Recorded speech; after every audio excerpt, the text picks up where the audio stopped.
Assalamualaikum warahmatullahi wabarakatuh. Saya Irfan dari Papua, datang ke Bengkulu ingin bertemu orang tua saya di Bengkulu untuk berdiskusi agama. Ayo ikuti. Assalamualaikum Ustaz. Waalaikumsalam warahmatullahi wabarakatuh. Gimana Pan? Sehat? Alhamdulillah sehat Pak. Ya, ini Pak mau berdiskusi tentang masalah orang kafir. Ya, mungkin bagaimana menurut Bapak pendapat orang kafir?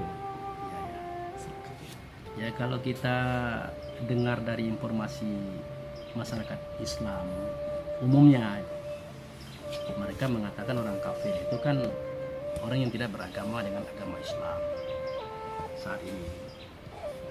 Tapi sebenarnya tidak begitu. Kalau kita bercerita hakikat, di dalam surah At-Tagabun ayat 2 itu dijelaskan bahwa wallazi khalaqakum faminkum kafiru wa minkum mu'min innahu ya'lamu bima ta'malun. Jadi dia itu Allah yang menjadikan kamu, sebagiannya ada yang beriman, sebagiannya ada yang kafir. Sesungguhnya dia mengetahui apa sih yang kamu lakukan. Agaknya kekafiran ini akan nyata pada perbuatan. Jadi ini tidak diketahui lagi oleh sebagian kita umat muslim, sehingga kita mengatakan, wah itu orang kafir itu orang yang tidak satu agama dengan kita. Orang beriman ya kita ini. Sebenarnya tidak begitu. Jadi orang kafir itu, orang beriman itu bercerita tentang hakikat. Sekarang mari kita cerita orang beriman dulu. Orang beriman itu artinya orang yang percaya kepada Tuhan. Bagaimana dia percaya? Dia percaya kepada Tuhan itu bukan karena mendengar ceramah orang, enggak. Bukan karena dia baca banyak buku, tidak. Tetapi memang betul dia sudah pernah melihat Tuhan, pernah mendengar suara Tuhannya, dan pernah berhadap-hadapan dengan Tuhan, berdialog. Nah, waktu itu dia melihat kepada Tuhan, dia mendengar suara Tuhan. Nah, Tuhan bertanya, alastu birabbikum, adakah aku ini Tuhan kamu? Nah, karena mereka melihat, karena mereka mendengar, mereka langsung menjawab, bala syahidna, benar engkau Tuhan kami, dan kami menyaksikan engkau wahai Tuhan. Gitu. Nah, sejak saat itu orang-orang itu disebutlah oleh Allah sebagai orang yang percaya kepada Tuhan, atau al-mu'minun.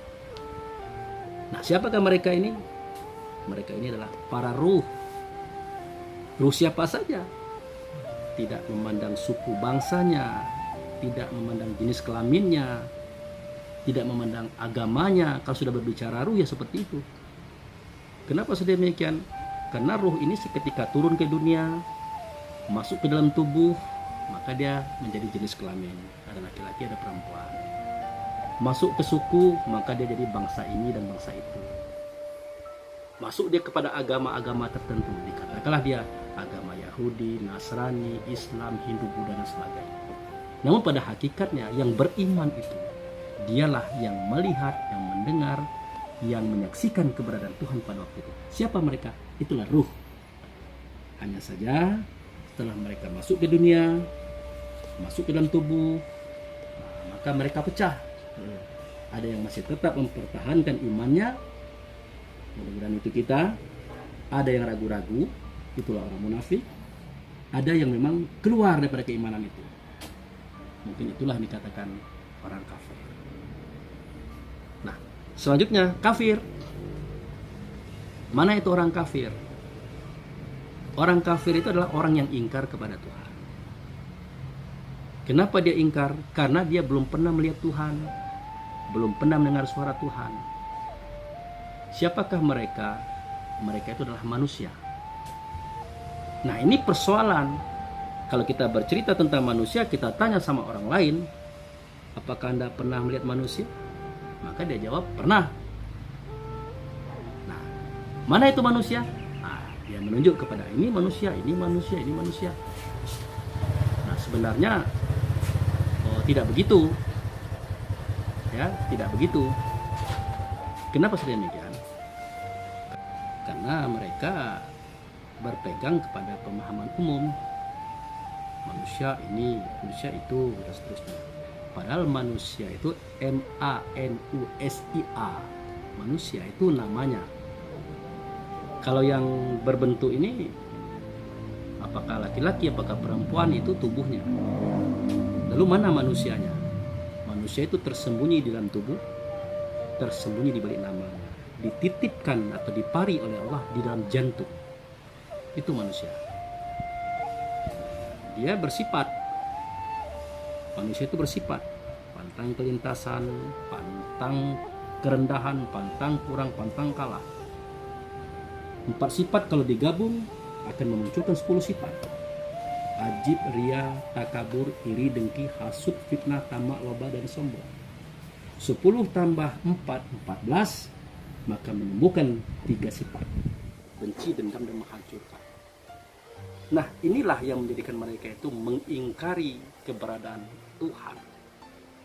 Dalam bahasa Arabnya, mereka itulah yang kafir. Manusia itu yang kafir. Makanya dalam Al-Quran dijelaskan bahwa ada Allah berfirman, innal insana li rabbihil lakanud wa innahu ala zalika lasyahid. Sesungguhnya yang kafir kepada Tuhan itu, dia adalah manusia. Dan dia menyaksikan betul kekafiran itu. Nah, itulah manusia. Yang kafir itu manusia. Nah, yang dia sudah ada di dalam tubuh kita, sejak tubuh kita itu bermula dari spermatozoa yang ada dalam air mani. Nah, itu. Jadi kalau ditanyakan mana yang mukmin, mana yang kafir, pada akhirnya seperti itu. Nah, jadi persoalan sekarang adalah di dalam kehidupan sehari-hari kita ini kan berlabelkan Islam. Rumah kita banyak kaligrafi, ada buku-buku agama. Kita tidak menyadari seketika itu kita membenci orang, menghasut, memfitnah, dan macam-macam. Nah, kita kira kita mukmin juga. Pada waktu itu kita sudah menggunakan sifat keingkaran. Ya sudah, sebenarnya kita sudah kafir pada waktu itu. Sudah mengingkari kebenaran Tuhan. Nah, yang benar bagaimana? Nah, kita berusaha untuk bersifat seperti sifat keimanan. Bersifat keimanan artinya ya, bersuara baik, berkata baik, berbuat benar seperti yang dituntun oleh agama. Nah, itulah iman. Itulah orang beriman. Sesuai dengan asal muasalnya dia datang daripada Allah, semestinya dia kembali kepada Allah, dia adalah ruh. Nah, itu makanya kenapa dengan adanya sholat tadi, itu untuk mempertajam keimanan, untuk membersihkan keimanan supaya mereka bertemu dengan Tuhannya di dalam sholat. Itu makanya sholat itu wajib hukumnya bagi mereka yang beriman. Mereka yang mana? Mereka yang dalam tubuh dia adalah ruh. Nah, itu. Nah, jadi begitu cerita iman dan kafir itu. Selanjutnya gimana? Apa yang perlu lagi ditanyakan? Saya rasa cukup, Pak. Sudah menyangkut semua ini. Mencakup semua ya? Sudah mencakup semua.